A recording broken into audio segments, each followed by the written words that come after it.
The Six Nations was unfamiliar to you a year ago. Did it surprise you in a way that perhaps caught you off guard? Well, I remember someone saying, you know, everyone hates England, and they're right. And they're right. Everyone does hate England.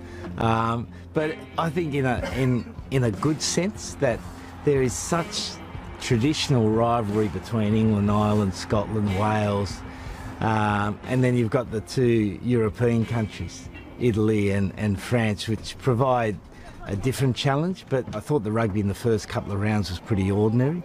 But I think it improved towards the last three rounds, and now one of our major goals is to hit the road running this year, to play really well in the first game.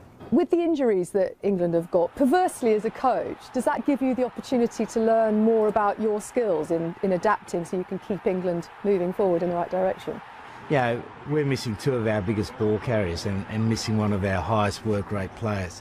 So we've got to put together now a pack that won't have those standout ball carriers, so we've got to get players to do a little bit more, and our ability to get that out of the players is crucial.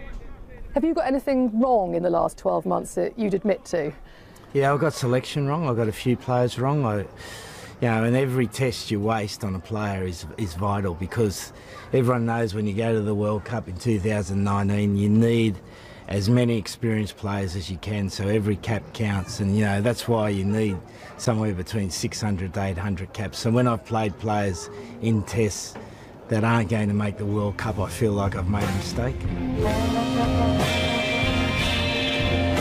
It is England's Grand Slam. You set the bar high in your first year in charge. How on earth did you follow that? Yeah, it was nice to be unbeaten, but we didn't play well in that many games. You know, we gutsed it out in a number of games, got some victories, particularly in Australia, but we didn't play well. And so for me, you know, obviously we'd like to go through undefeated this season, but I want to see us play some really good rugby, and it starts with France in the first game of the Six Nations. What about developing leaders in this team as a target for this next 12 months? Well, to get better, you know, there's a couple of things we want to do, and one's to increase the depth of the squad generally. Two's to improve the fundamental skills of the players, so that, you know, I think the game is becoming so chaotic that your ability to adapt is so important, and therefore your ability to be skillful is so important. And also align with that, because the game is becoming more chaotic, you need to have greater number of leaders in your team. And yeah, you go back to the 2003 England team. Yeah, they had 8 or 9 guys that you knew every time they played a game of rugby, they were going to give everything they had. They were going to make sure the people around them gave everything they had, and they were strong leaders. We don't have that now, which is not a criticism of our squad, but it's a place we need to go. So what do you see in Dylan Hartley as a leader that some people might not? Well, what I like about Dylan is that he's prepared to tell people what to do.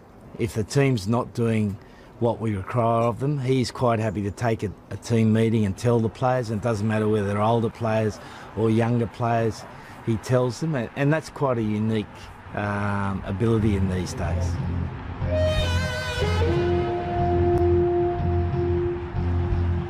Do you feel a little bit English now, after a year in charge?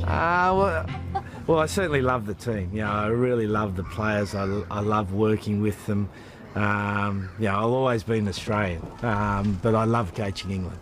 What's the best bit that drives you to get up at 6 o'clock every morning, as I know you do?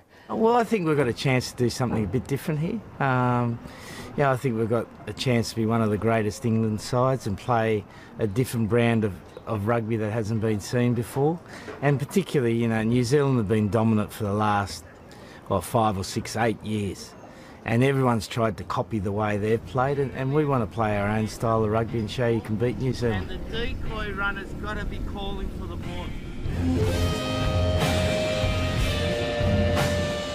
Only 8 coaches have won the Rugby World Cup. How much are you consumed by joining that list? Oh, well, you love to do it. You know, as a player, you want to win the biggest trophy, and as a coach, you want to win the biggest trophy. But, you know, that's the consequence of coaching well and putting a good team together. And if we keep developing, keep improving the leadership density of our team, then we'll be in a position to win the World Cup.